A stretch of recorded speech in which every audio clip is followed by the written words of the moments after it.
Kula iso golek liyane, golek piyayi Ndrawong. Aku pamit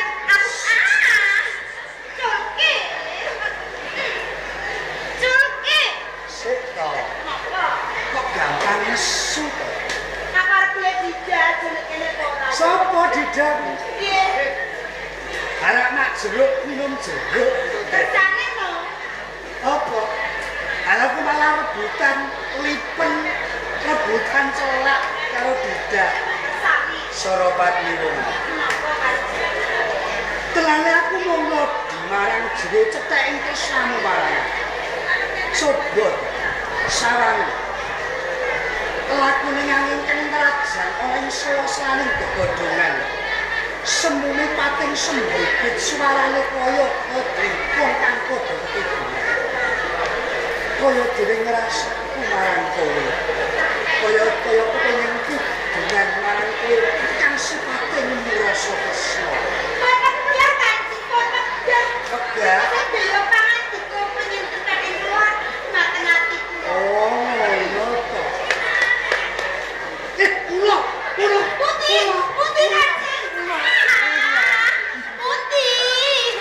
Ulane putih. Ulane ning isor. Kanjeng. Putih to ulane. Ulane. Kula kepengin ngertos Kanjeng. Ya apa? Kula. Aku yo ora ono apa kok. Kanjeng Pangeran. Astunipun punika tresna lan batos dhateng panjenengan. Awit kula ajeng kecalan panjenengan kok Kanjeng.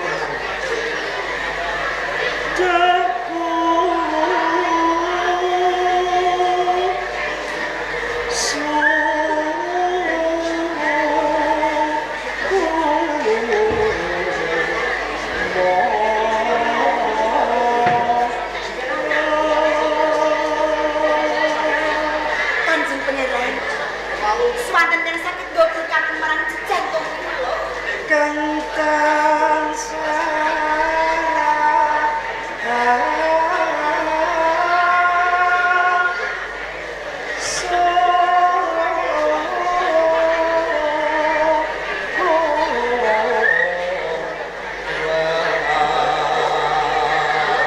Kanjeng Pangeran.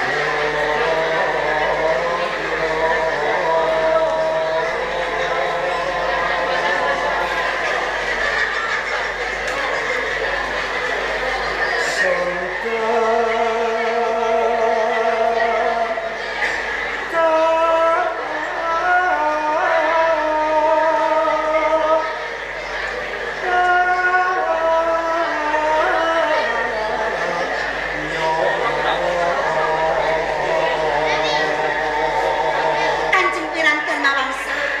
Kula mboten badhe tresnani dumateng griya sanes. Awit kali sekraning asli sampun ing dumateng batos kula Kanjeng.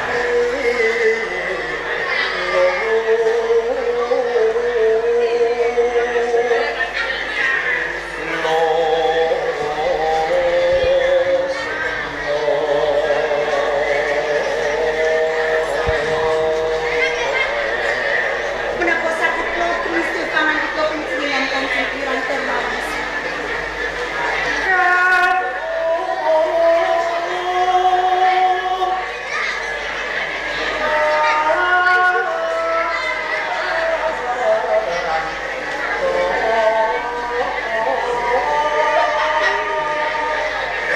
Sak lemah bumi sak kropeng langit. Napa ngrewa tresnani Kanjeng Piranti?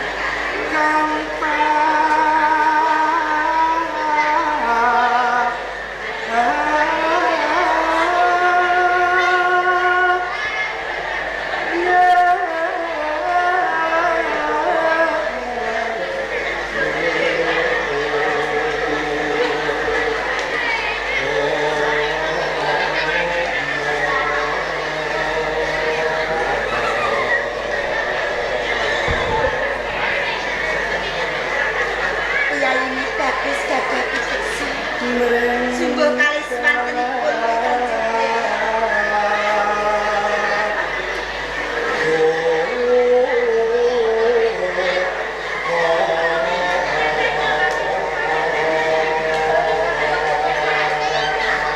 Sakit sandingan kali panjenengan.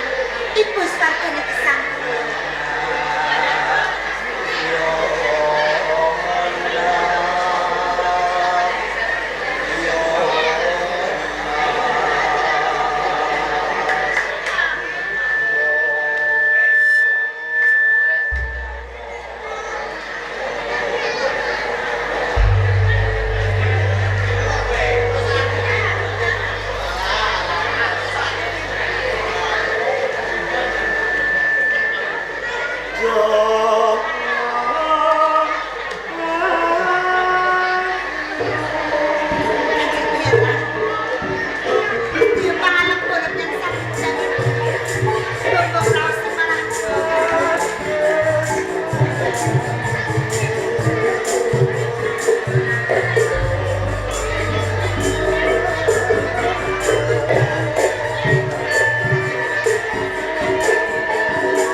ana ing sela slaning jejantung pinangka keteking lan lakuning gedhe kuwi tetaline mung katresnanku mula aku meling marang kowe cak Kados pundi Kanjeng Pangeran Darmawangsa? aja pisan-pisan aja meneh kok nganti kelakon darbe sejo arep medhotake tali katresnan iki aja mergo aku mesti ora bakal bisa urip Kanjeng Pangeran Darmawangsa. Soropati Boten badhe kula andali malih. Estrinipun kula namung nodi sedaya kasih panjenengan kok Kanjeng. Lair kan sing dados Trisno kalih panjenengan. Kula ajeng kecalan panjenengan. Soropati Injih kula.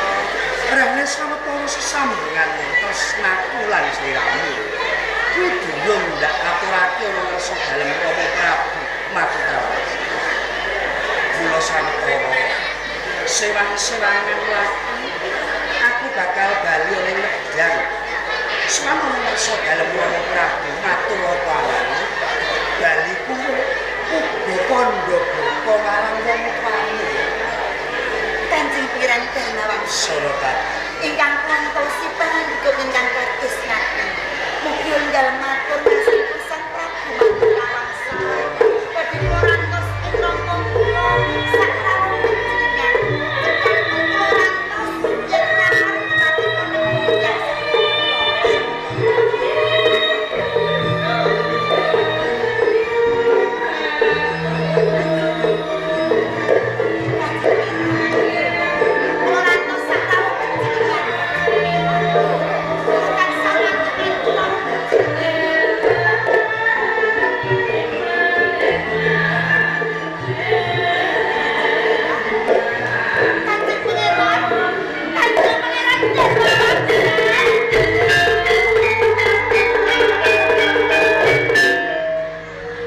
Atiku seneng. Minggu susah. Kanjeng Pangeran Darmawangsa ninggal marang aku. Anakku Soropati. Bapak. Bapak. Iki tak goleki pirang-pirang sedina. Pirang-pirang dina nganti Bapak. Bapak. Bapak mawon mriki. Kuwi anakku wedok Soropati.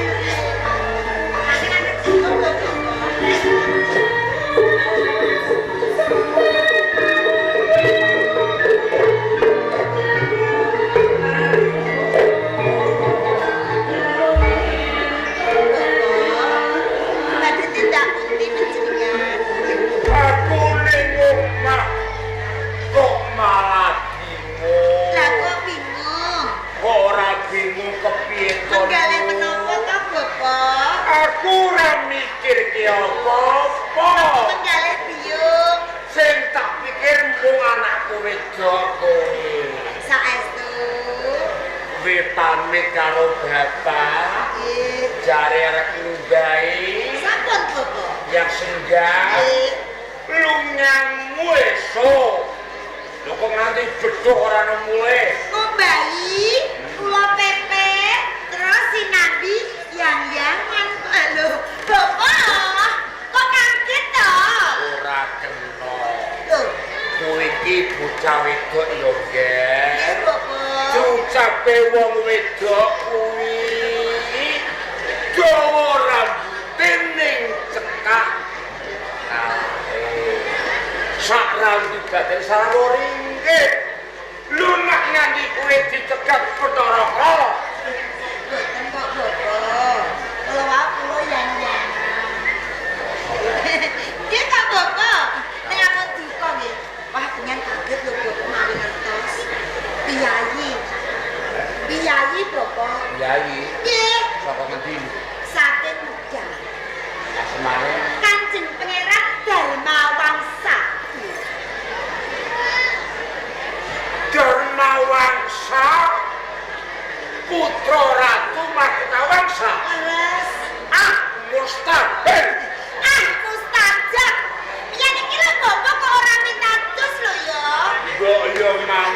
Nduk? Nggih kula pun mawas. Kowe iki sapa ya, Nduk? Kula Suropati. Kowe kuwi pirangane kasta Sudra. Itu kau Dharmawangsa. Dharmawangsa kae kalebu kasta satria. Anak ratu putu ratu. Bu Sendok kae yange Dharmawangsa. Kae kejogo ratu. Kalbu wong linurih tubasan ngerti sak durunge nara. Ngaten nggih, Bapak. Kyai Ningrat nggih. Yo. Ing Bapak, ampun pitados nyatanipun Kanjeng Kirang Dharmawangsa ngendika lair Kanjeng Batos tresna dumateng kula. Kula wau pamit kundur badhe matur ngarsanipun Sang Prabu Mahkotawangsa. Mangke badhe rawuh ing rombok panjenengan Bapak lamar dumateng kula. Aku kok kuwatir yo, Nduk. Lah kok kuwatir? Wong lanang saiki kuwi omongane yo arum manis amo malak. Liripun. Arum kuwi manis kuwi legi amo malak kuwi lengkap pahit. Omongane karep apik kuwi pahit. Panjenengan Bapak. Iki ngapusi. Boten, saestu lho Bapak. Tresna dumateng lair tansipun Gatos. Ngono. Langkung prayogi bejah nawita mboten pikantuk kula kok Bapak. Yen ngono yo. Iki ra bejane kula, bejane panjenengan. Yen ngono. Wiwit dina iki yo, Nduk. Kowe kudu gelem sinau. Basa krama, krama inggil, krama madya lan liya-liyane. Nanging ana iki Bapak. Dadi solah lan tingkah kudu bisa mutrape nganti tapan sing apik. Oh, ngaten. Ya. Dadi budidaya Bapak. Taware nyang buri ayo. Monggo. Ya.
negarke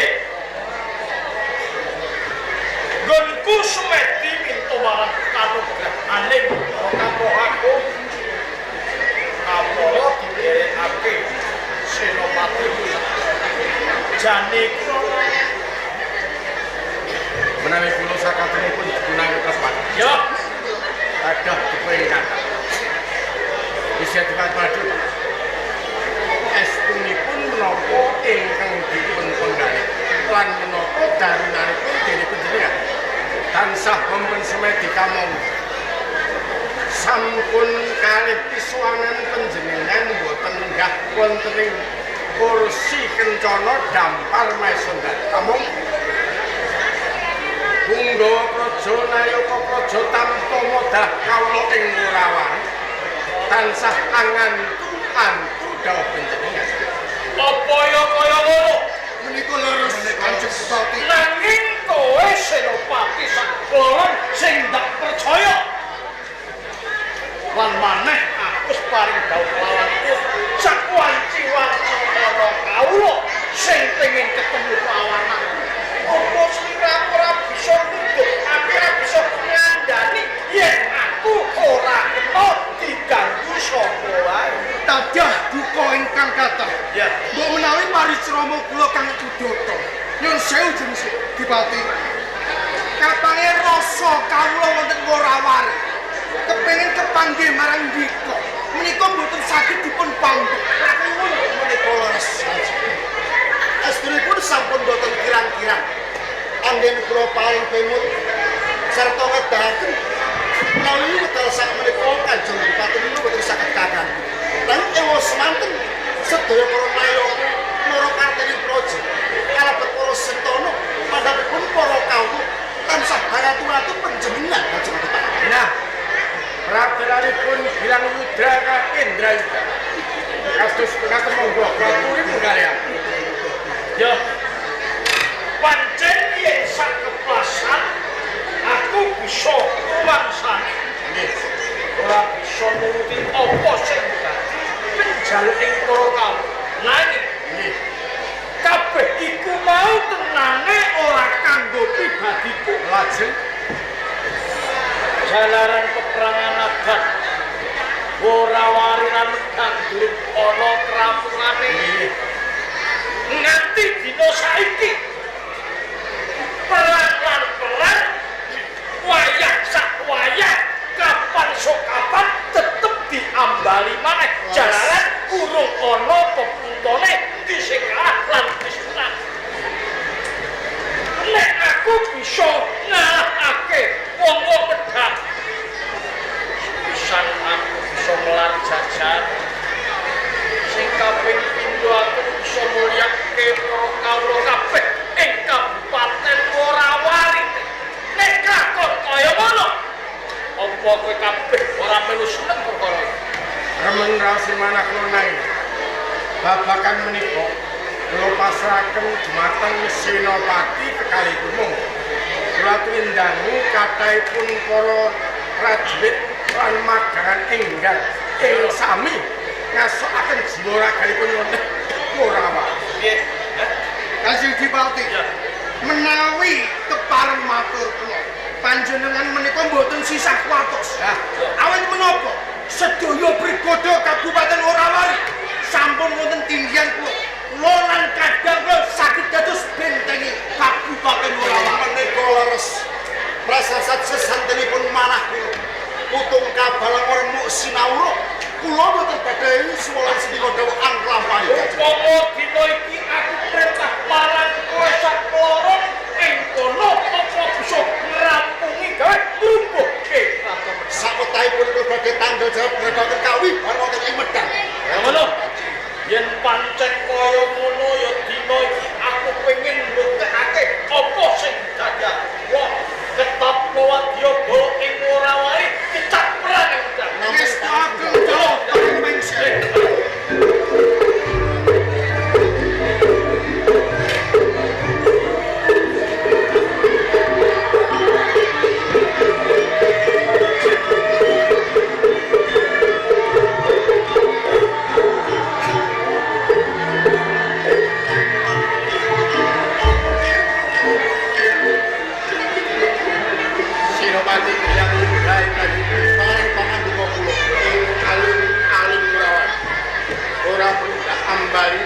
mawan tuan Gusti Adipati Mbahati wektu dina iki ya sangat iki kang supaya mbudalake ana ing medang baik esuk yen perlu rupuhke perkawis menika sampun ngantos wasimelang sedaya prajurit andal kula sampun siaga ing gati kanthi nunggu dawuh panjenengan dalem Drapati mula tak pasrahke saklorone budal